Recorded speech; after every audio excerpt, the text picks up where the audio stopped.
Good evening, everyone. Can you guys hear me? Yes? Perfect. All right. Good afternoon to our dear students, PAE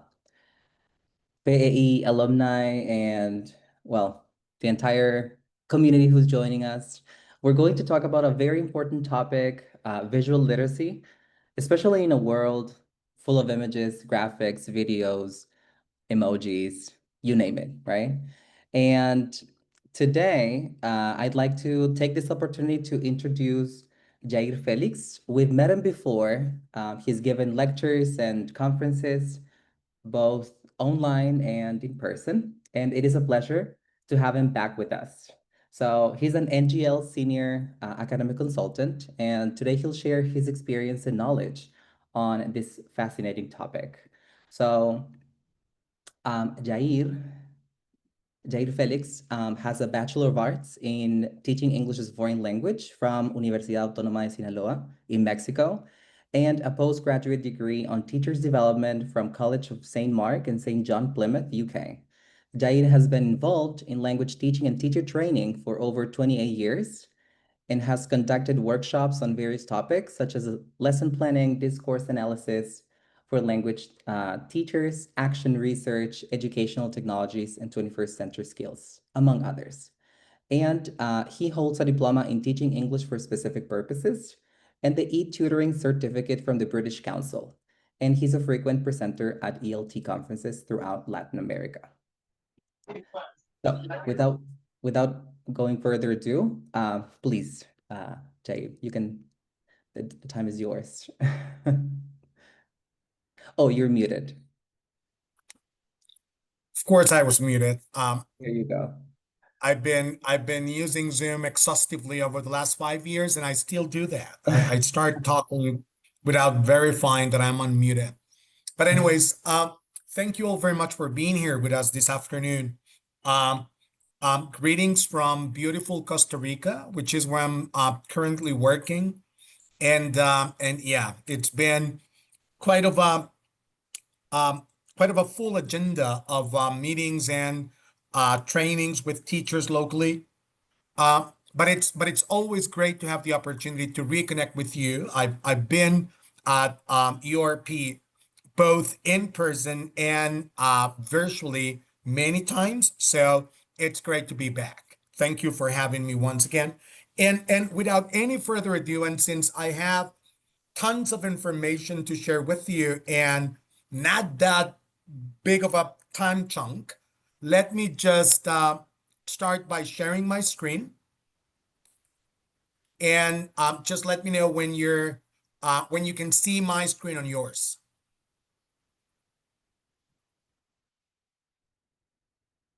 Can you see it now? Yeah. Yes. Fantastic. Great.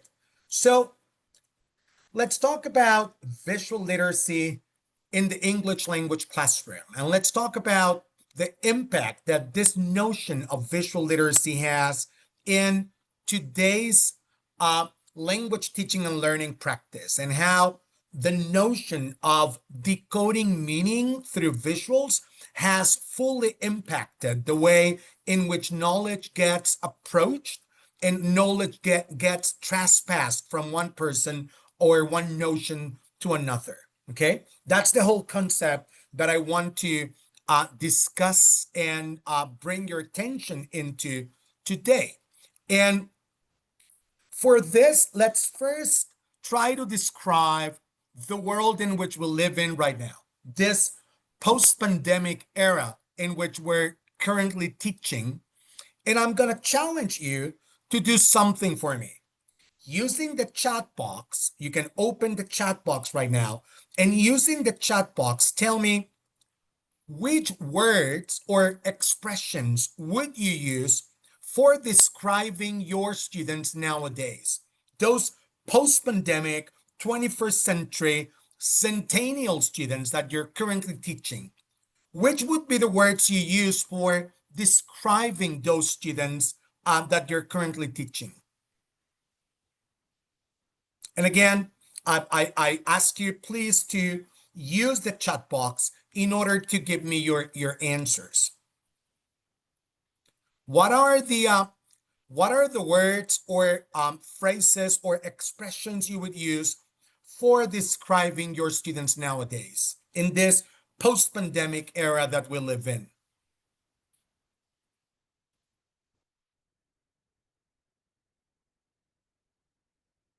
Let me open the chat box here and see what you think and what you have to say on regards of the kind of students you have and the words you use for describing your students nowadays.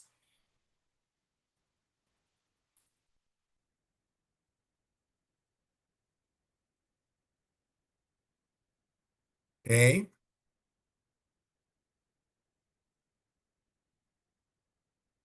Anyone? Okay, Shirley says technological students. Okay, thank you, Shirley. Susan says overwhelmed students, curious but dispersed students. Thank you for that, Susan. Sandra says some of them became lazy, as in they don't pay much attention. They're not as engaged as they used to be. Rosa says the era of technology, so it's a technology-driven audience that we're trying to teach nowadays. Osvaldo says they communicate through digital tools mostly. And Ada says students are committed nowadays. They're compromised. You mean they're engaged and they're committed, perhaps, right? Osvaldo says they're visually attracted. That is, the more visual input they get, the bigger the chances for them to become interested or engaged in the input you have to present to them, right? Great. Very good. Those are great answers. And of course, there are no right or wrong answers here, because what you're doing is you're describing your own students. So you're giving me answers based on your own experience teaching students in this new era, in this post-pandemic era in which we're teaching right now. So I've asked hundreds, if not thousands of teachers for this same task.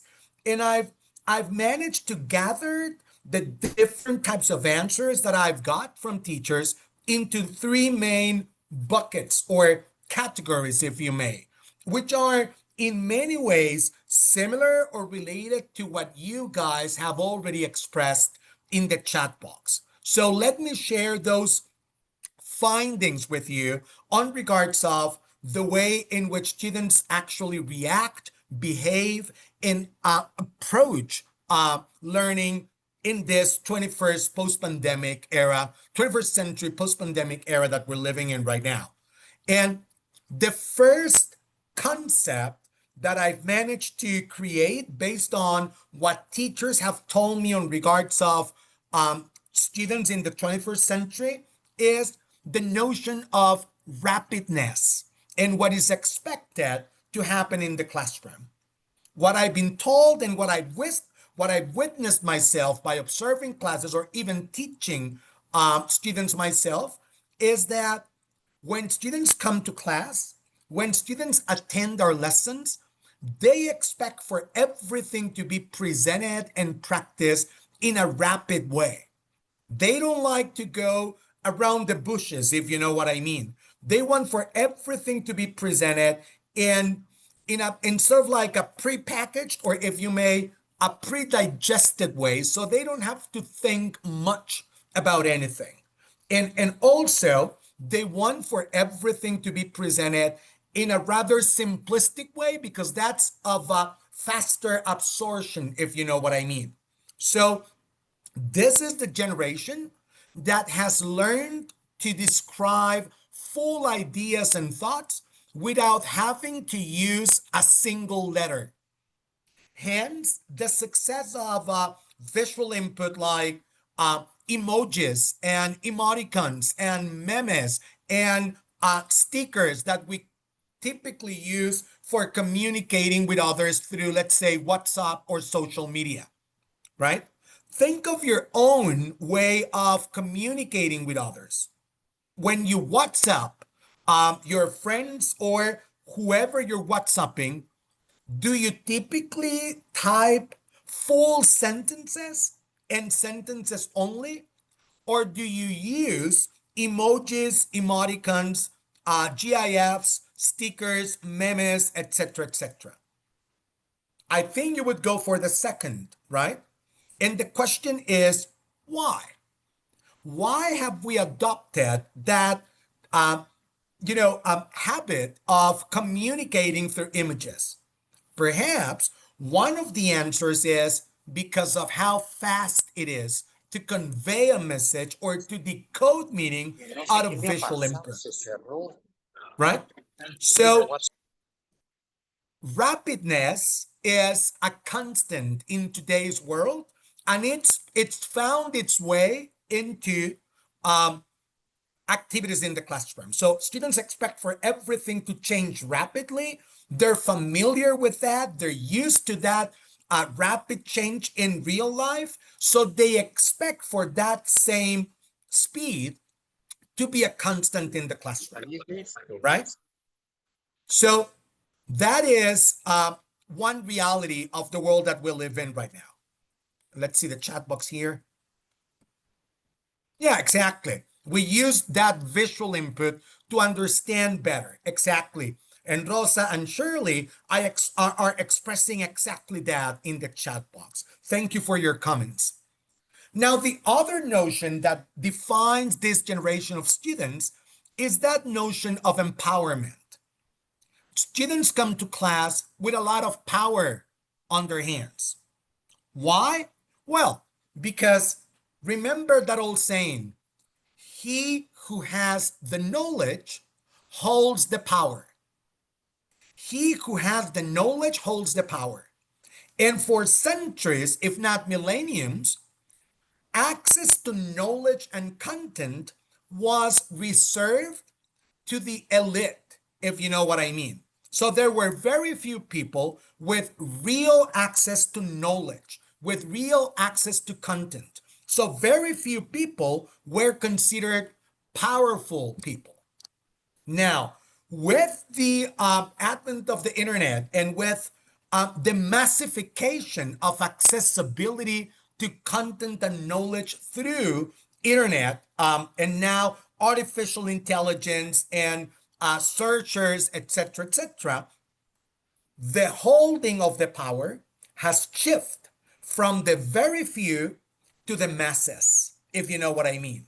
So our students come to our class knowing that they could know more about any topic than us by simply tapping on a screen, doing a quick search on Google, or even without having to type anything, simply by means of asking a question that types of Alexa, what does this thing mean? Or, hey Siri, give me the definition for this word. It's as simple as that. And because of that, they have this notion of empowerment that has massively affected the way in which they appreciate learning and they approach education in this 21st century post-pandemic era that we're living in, right? So that's another reality that we have to face and deal with on daily basis. And the third concept is that of interconnectivity. What you guys mentioned already in the chat box using different words. Our students live by and for digital technologies. And one of the things they do more vastly through digital technologies is interconnectivity. They interconnect within each other, and they also interconnect with content, knowledge, entertainment, etc., etc.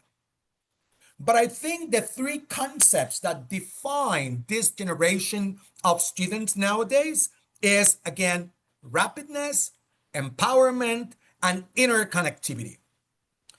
Do you agree with such notions, or do you disagree on any of those items that I'm presenting right now? What do you think? Let me see. If you think this is true, say yes in the chat box or give me a thumbs up. If you think this is not that true for your kind of students, I would love to hear that as well. So where do you stand?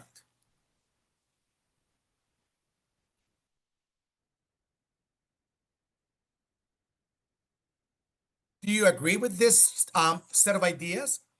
Our students nowadays are defined by rapidness, empowerment, and interconnectivity. Okay, I see. I agree. I agree. Absolutely. Very good. Thank you, Osvaldo. Thank you, Judith, for agreeing and letting me know that you agree. Fantastic. Very good.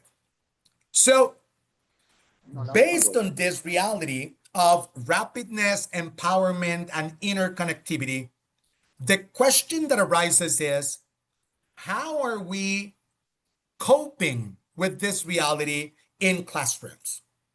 How are we, or have we got to the point of modifying our teaching styles, our teaching methodologies, and the content that we use for teaching in order to cater to this new set of realities?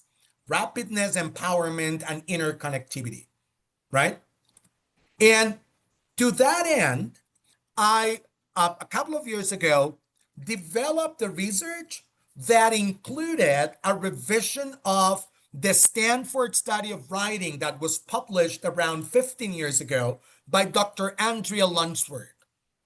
In Andrea Lunsford, in the study that she conducted at the University of Stanford, concluded that we're in the midst of a literacy revolution, the likes of which we haven't seen since Greek civilization. So she claims that literacy is going through a revolution that is only equivalent to what happened with literacy and education in the golden era of the Greek civilization. And you know, the Greek civilization, it's known as, the cradle, the birth, if you may, of modern society. Medicine, philosophy, even politics can trace roots back to the golden era of the Greek civilization. What she says is that, what Dr. Lunsford says is that what's happening to literacy nowadays, because of this reality of rapidness, empowerment, and interconnectivity, is a huge revolution. And I totally agree with her, but it took me some time to fully understand what she meant by means of a literacy revolution. And so I decided to go more in depth on this idea, and I started by breaking up the concept. If Dr. Luntz were saying that we're in the midst of a literacy revolution, and by the way, she said that 15 years ago, so we're no longer in the midst of a literacy revolution. We're pretty much in the middle, right at the center of a literacy revolution right now. So what is it that's been revolutionized? And the answer is literacy. And so the first thing I did was to define the concept of literacy, or look for different sources that would define the concept of literacy to fully understand what is it that's been revolutionized right now. And so my question to you would be, what is literacy and how do you define it? Do you have any idea on what literacy means? In simple words, and you're more than welcome again to use the chat box or perhaps unmute your microphone to give me your answers. How would you define the concept of literacy? Dr. Lunsford states that we're going through a literacy revolution. What is it that's been revolutionized? What is literacy to that end? Think of it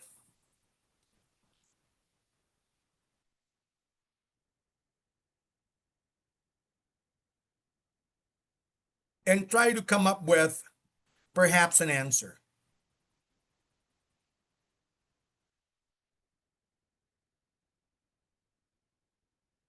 What is literacy?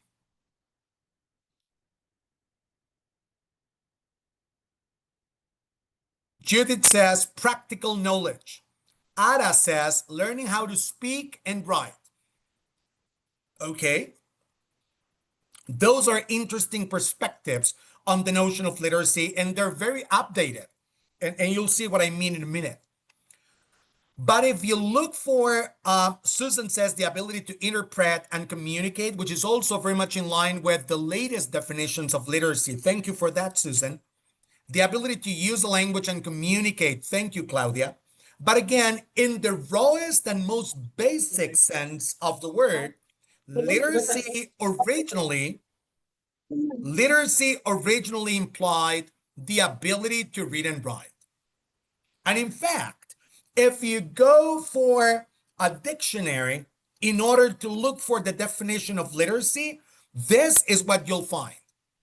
Literacy means the ability to read and write, right? And Jose Manuel says, being able to read and understand or making interpretations of messages. Absolutely.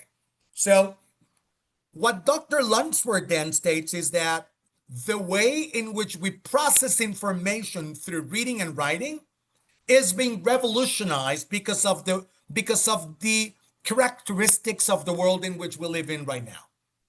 So perhaps, and according to what you're stating in the chat box, this definition of literacy as the ability to read and write is no longer accurate or complete, or it doesn't fully embrace what really happens in a 21st century classroom. So I kept on looking for definitions of the concept of literacy, and I came across this very interesting definition of literacy by UNESCO, the United Nations Office for Education. And what UNESCO says is that nowadays, literacy, it's not only related to the ability of reading and writing. They say that literacy has to do with the ability to identify, understand, interpret, create, communicate, compute, and use printed and written materials associated with varying contexts. Literacy, according to UNESCO, involves a continuum of learning in enabling individuals to achieve their goals, to develop their knowledge and potential, and to participate fully in their community and wider society. So notice how this definition of literacy is far more complex, far more complete than the mere ability of reading and writing, right? So this definition is by far outdated and not in line to the reality that we experience in the classroom. But nowadays, what studies like the ones conducted by Dr. Lunsford are suggesting is that when you teach the language, you don't just have to promote the ability to read and write, or to that extent, the ability to speak and listen in English. You should be far more open and comprehensive in allowing students to develop abilities for identifying English, understanding English, interpreting English, create or produce their own discourse in English, communicate in English, compute, that is, use English through digital tools, and finally, use English not only in traditional sets of materials, but also digital tools as well. That is, in fact, the goal or the mission of English language instructors nowadays, to help students develop this notion and concept of literacy when learning the language. And in order to make this goal a bit more attainable, what's been done is they've divided the concept of literacy in many different subsegments, right? There are even discussions on having around 7 different types of literacies because of the world in which we live in right now. But the 3 main literacies that have been labeled are visual literacy, that is the ability to identify, understand, interpret, create, communicate, compute, and use the language through visual input.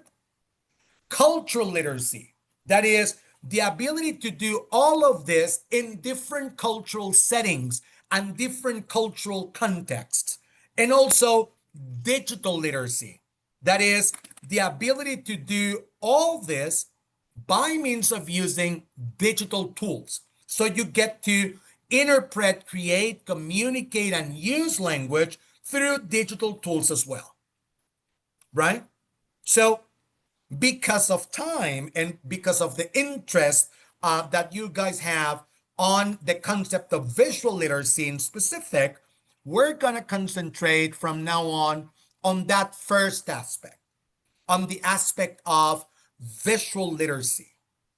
Let's define it and let's try to see how we can incorporate it more exhaustively into our teaching practice. Okay? So I guess the first question you might have right now has to do with, okay, but what is it? We do understand the concept of literacy as a whole and how it has evolved from the simple ability to read and write to a far more comprehensive practice of using the language for communicative purposes, right?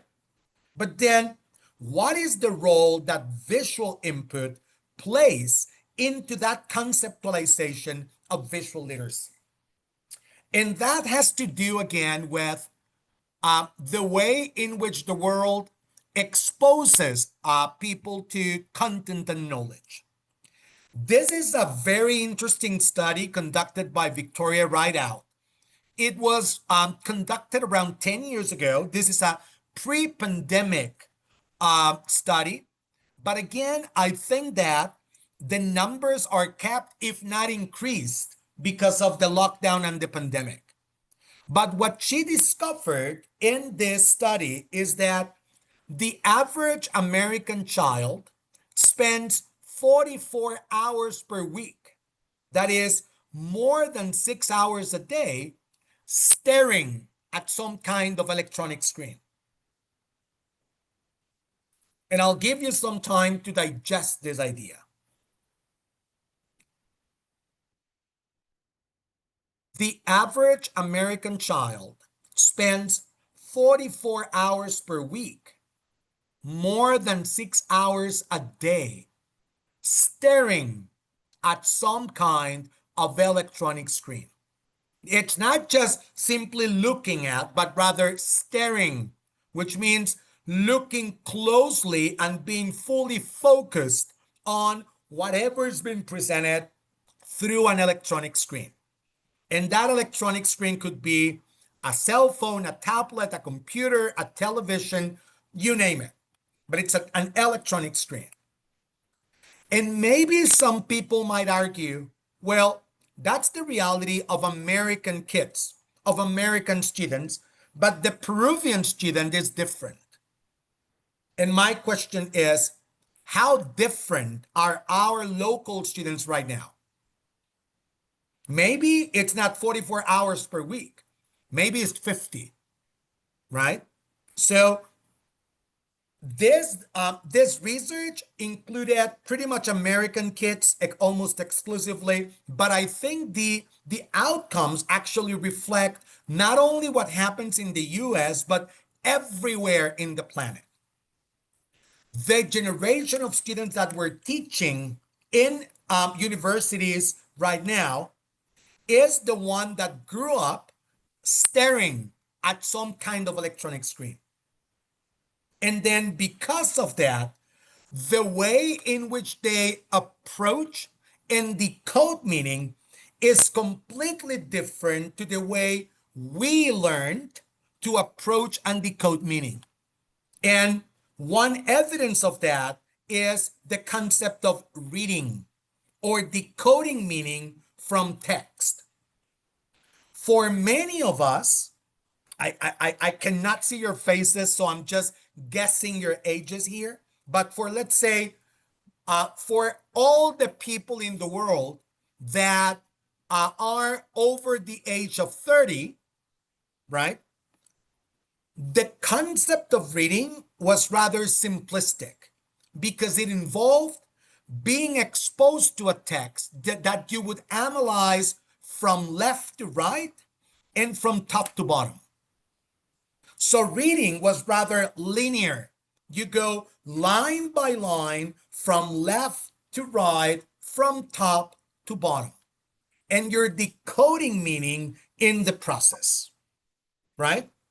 That is the way in which many generations develop the concept of literacy or the concept of reading by decoding meaning from a text, going from left to right, from top to bottom, right? Well, Centennial students, this new generation of students that are empowered and interconnected and in demand for rapidness, they don't process information this way. In fact, if you presented students with something like this, they would go, what? This is way too long. This is too much content, too much words. I don't want to read it. Bye. I get bored easily. This is not engaging. There's no way I can go through this. Because in this reality again of spending more than 6 hours a day staring at some kind of electronic screen, that has taken its toll in the way the brain processes information and expects for information to be presented. So newer generation of students don't process information like this. They do it more like this.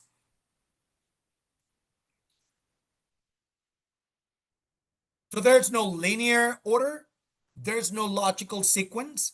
There's a lot of going up and down, left to right, right to left, bottom top. And that has to do with whatever manages to capture their attention. So it means that color, movement, and interactivity play a key role on capturing students' attention and making them focus for maybe a second or two until something captures their attention enough so they can click on that and learn more about it. Okay? This is the way in which our students process information right now. So if you presented your students with something like this, you would be pretty much wasting your time and theirs. Because the reality of reading, the reality of decoding meaning from visual input, it's more like this nowadays. We got to understand that reading today is non-linear. Reading today is multimodal. Reading today includes graphics, includes color, includes audio, includes movement. Because nowadays, texts do not just have text. Nowadays, we read images as well. And again, this takes us back to what I was asking you about the use of emojis and stickers and memes. Because texts do not just have text anymore. We read images too. And by the way, even members of different generations, including myself, I'm a member of Generation X, and I've migrated to this reality, right? So I've fully embraced the idea of reading today being nonlinear and reading today being fully multimodal, right? And this doesn't mean anything wrong. It's just the way it is in the world that we live in, and something that we need to pay attention to if we really want to cater to the students' reality in their language learning experience. We should be fully aware that nowadays, writing is being displaced by image as the central mode for representation. Hence the importance of visual literacy. Now, this doesn't mean that we only need to present students with images and that we should forget about traditional reading strategies. Well, we don't need to do the skimming and the scanning and the making, or the looking for main ideas or supporting details in the reading practice. No, it's not black or white. It's a layer of grayish, if you know what I mean. In other words, if you decided, because reading today is nonlinear and multimodal, and writing's been displaced by image as the central mode for representation, if you decided to stop using text and only use images, how are you gonna decode meaning more cohesively and coherently? For example, look at the map I have here on the screen. Can you tell me with certainty what is this map about? What is this map depicting or portraying? Do you know?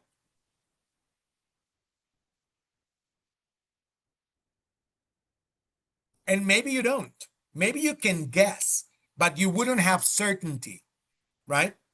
What is missing in order for you to have certainty on the meaning of the map? What is it that you would need apart from the image to fully understand what the map is representing?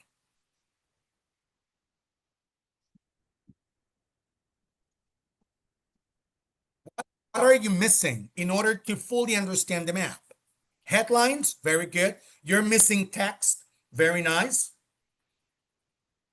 Yeah, and you're absolutely right. Even a title, exactly. A title, headlines, some defining text. Absolutely, right? So the image by itself won't do it. Visual literacy has to do with the ability to combine image and text together in order to provide students with faster and more accurate ways for decoding meaning out of the input. Even short text, exactly, Ada. Exactly. So you don't need that long text that I showed you before, but you do need maybe short texts, a title, headlines, etc., etc. And by the way, what this map is about is international trading and commerce between continents. It's a commercial map that is depicting international trade and commercial imports and exports globally, right? And the same applies, for example, to this image. Any idea of what this image is about? Can you certainly tell me what this image is representing without using any sort of text input? I'm sure the answer is no. We're missing of text. We're missing of headlines. And I'm doing this because I want to make the point of the need for a balance and a combination between text and visual input to truly put visual literacy into practice. Because the term has been misinterpreted by many teachers that claim that because of the world in which we live in, text is no longer necessary and images are the ones calling the shots. And that is not entirely true. What you need is a good balance in which the image combined with the text provides students with stronger tools for meaningful decoding of messages, right? And by the way, this image is representing air traffic over the planet. And what the words you have around the circle, those are regions and airports all over the world, right? But again, you would be clueless if there's no text around to find that out. So visual literacy has a bit more to do with this, with what you have on the screen right now. the nice balance of combination between short text, graphics, titles, color coding, etc., etc. So it is far more simple for students to understand the meaning of something, of whatever the input, text input or visual input, when you have both sources colliding in order to enhance understanding. Something like what you have on the screen right now. This is a very good example of what visual literacy is in the classroom, in which you enforce the comprehension of input by means of a combination between images and text, right? Here's another example, for example. This is an example of, this is a reading on how people greet each other in different parts of the world. And the text is all about that. But it would be difficult and challenging for students to create mental images of each of the ways for greeting that's been described in the text. So that's why the images in there provide them with visual input to decode meaning and understand the text in a far faster and more concise and concrete way. This is yet another example of good visual literacy practice, in which the image conveys clarity to what the text is stating, right? So that is, in a nutshell, the power of visual literacy. And now that we've defined the concept of visual literacy and what it means for language teaching in terms of the combination and balance of visual input and text together, let's look at 3 levels of visual literacy and how these relate to classroom teaching. And let's begin with how visual literacy, or the use of visual input, aids and supports basic comprehension and understanding, particularly when you're teaching basic level students. At a basic level, visual literacy is about looking at an image and answering the question, what does it mean? Right? So taking the time to pause, make a full stop, and analyze, absorb what the image is all about and what it's trying to portray. And then use that in favor of language learning and practice. In the classroom, we help students understand and remember words by showing them pictures. And this is not exclusive of, teaching English to young children, in which you use flashcards and posters. This is also a reality when you're using books like World English, for example, in which you have vocabulary presentation, like what you have on the screen right now. Maybe some of you can identify this from a unit in World English, right?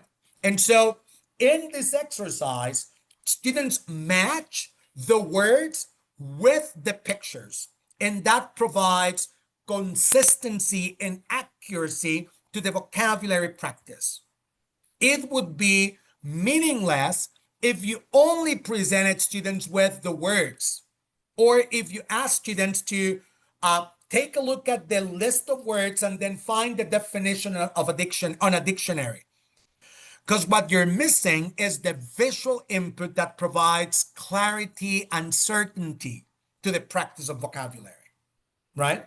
So this is a rather basic example of visual literacy in language teaching. The use of words in order to provide, the use of images in order to provide meaning to a word, or vice versa, right?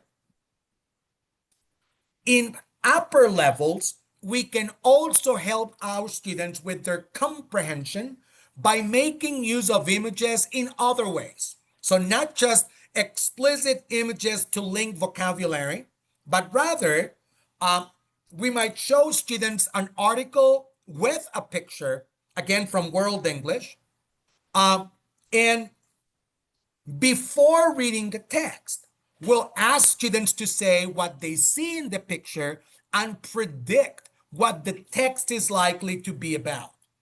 So I don't want you to take a look at the text itself. Just simply look at the title, analyze the picture, and give me your thoughts. Make predictions, maybe inferences on what the text is about based simply on what you can extract of meaning from that visual input. Okay, so that's another level of basic usage, if you may, of visual input strategies, in which we use the images in order to decode meaning, analyze, even predict and infer in a faster and more accurate way, right? So that's a way to implement visual literacy in the classroom. Another very important way is the use of critical thinking strategies.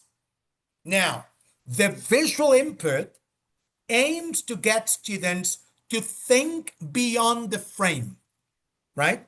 So this image here would allow for students to let their imagination fly and maybe wonder and become inquisitive in terms of the actual meaning, the actual location, who the guy is, what does it mean that he has this weird piece of wood in his hand?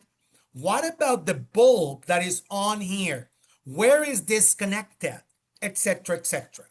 And the more they get into a detailed analysis of the visual input, the more critical thinking practices they'll get into using. So in other words, not simply to describe what they could see. So I'm not asking for students to tell me what they see, because they're gonna see a guy standing like up next to a river holding a piece of wood. That's not what I need. What I need is for our students to speculate about what the person in the picture might be thinking, or to suggest what could happen next. And the more they get into this, the bigger the chances for them to become critical thinkers in the language classroom, right? So for example, if I presented my students with this image, I would perhaps first ask my students to describe the image. So they would say, it looks like a desert, there's sand, there's mountains in the back, but there's a table. It looks like a coffee table or a tea table. And there's a teapot and some glasses on top of the table. So there's the description of the evidence. But then my question would be, why on earth would someone put a table with a teapot and some glasses in the middle of the desert? What do you think is happening here? Right? And this is a real desert. This is the desert in Jordan. Why do you think there's this particular setting in that context? And then we can start speculating, we could start predicting, and I'll give you the answer. This is actually, let's say, a stop that the people that are farming, if you may, the herd of camels make in order to rehydrate, drink some water, drink some tea, and then keep on conducting the herd of camels to wherever they're going. So this is a tradition in the desert of Jordan. But then again, what we're doing through that visual input is to analyze, to infer, to predict, to guess, to use language critically by means of the visual input that's been presented, right? Or maybe I could show my students this image and tell them, what is going on here? Why is this lady writing something on the board? Look at that image in detail. And you see that the letters in print that are repeated throughout the wall says, before I die, I want to. What would you write if you were faced with this task? What is it that you want to do before you die? And look at the ideas that people have written on that wall, and so on and so forth. So by means of analyzing in detail and describing what's in there, you are becoming critical thinkers by means of visual input practice, right?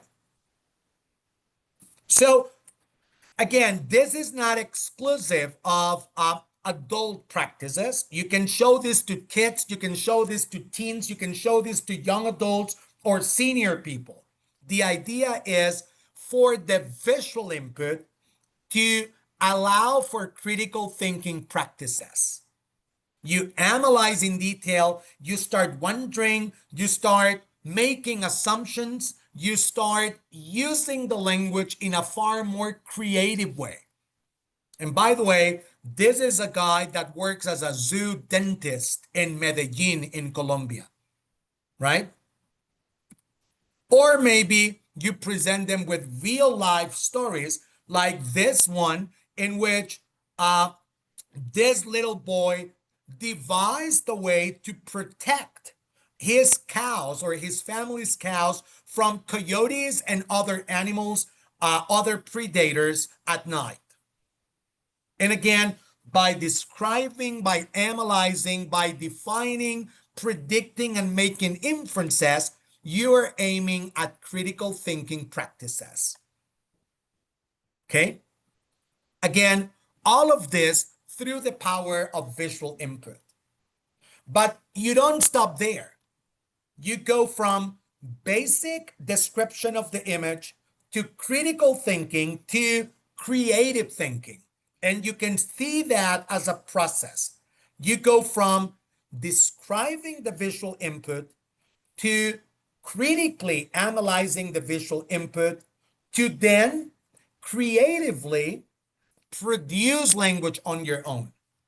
Because visual literacy at the creative level is very much linked to digital literacies and the recent use of technology in the classroom. Remember that our students nowadays die for becoming content creators. They want to be TikTokers, they want to be YouTubers, they want to be content creators. So in order for that notion of creative levels, we need to present them with challenges to use visual literacy through digital tools.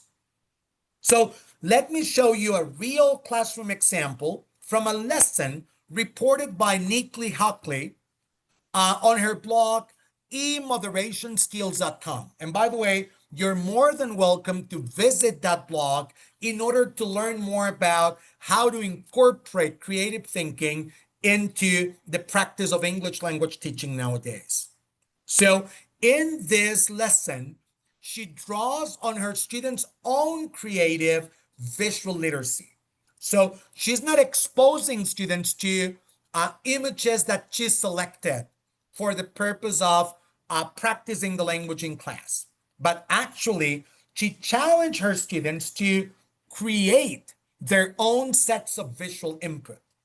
So she wanted to introduce the topic of water in a new course book. So they were going to talk about water and water preservation. And students were invited to go outside and use their phones to take their own photos of something related to water, right? Something related to water. And some of the pictures are shown here.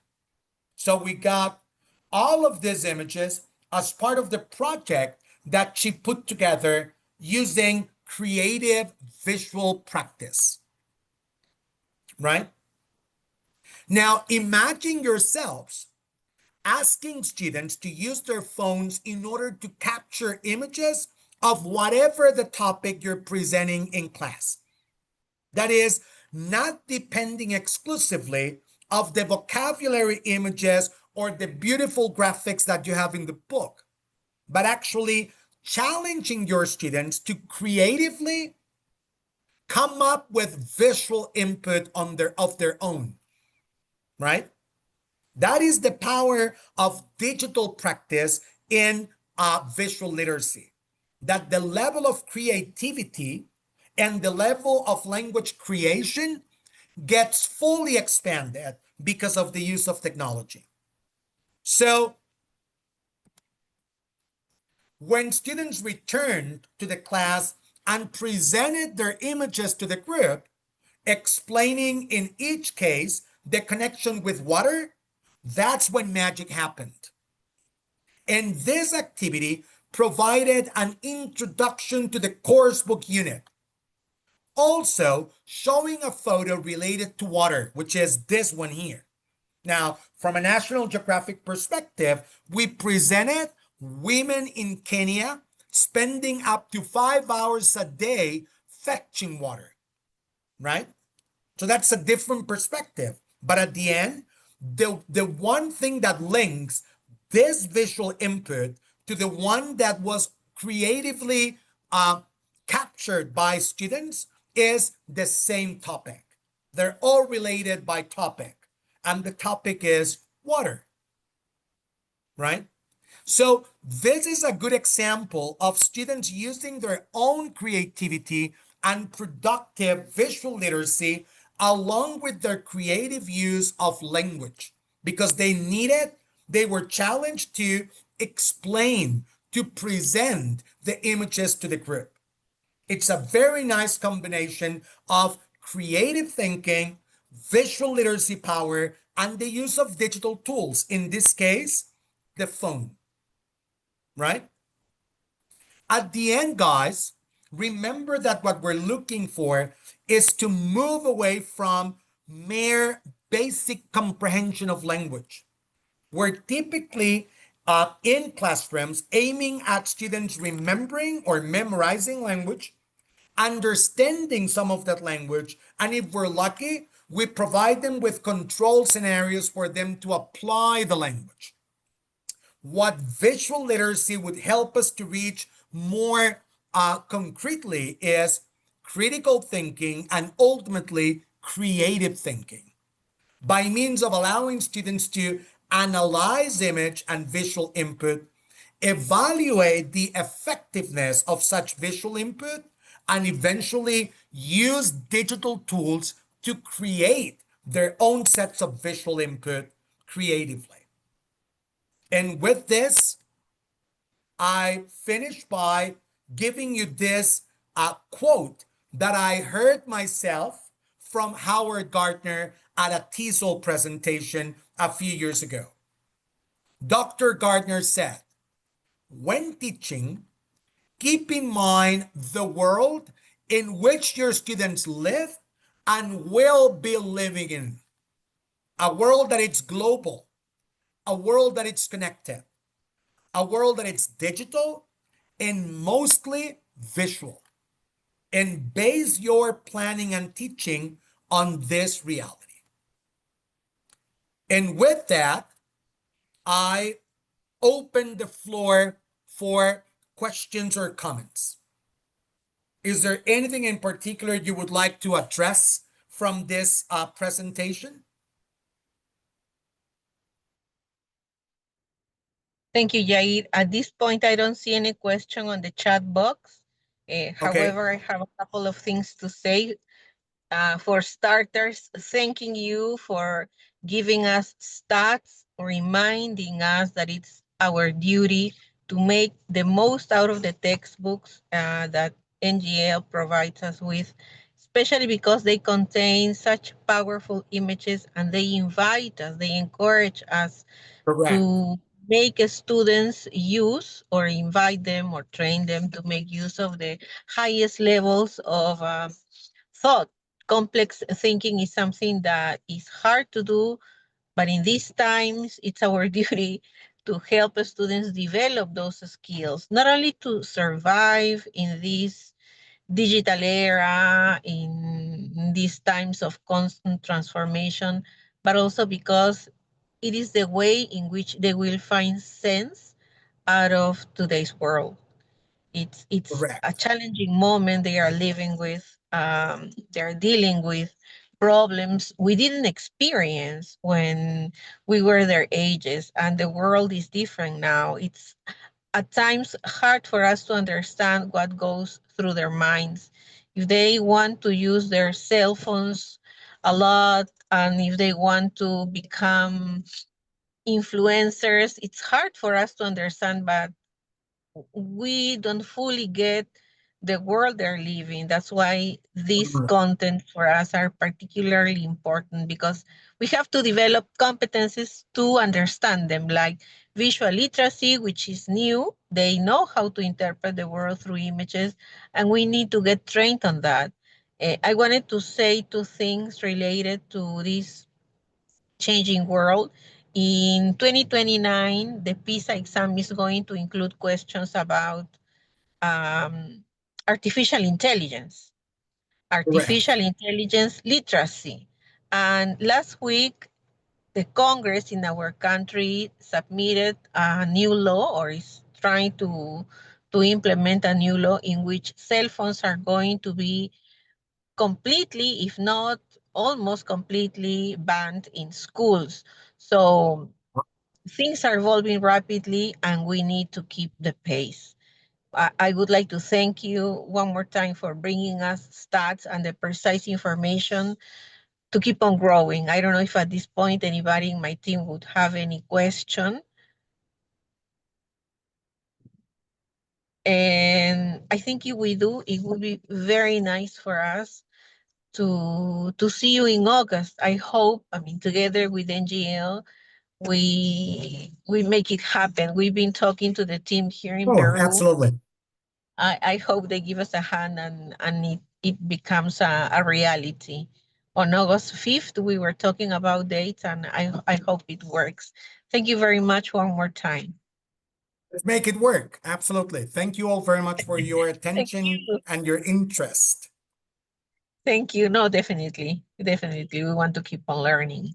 And from you, please, I hope it works in August. So everybody, thank you very much for being here with us this afternoon, almost evening. I got stuck in traffic. I wish I had done this at home, but you know, teachers find ways to learn no matter what, no matter where. We love learning, so I am here Correct.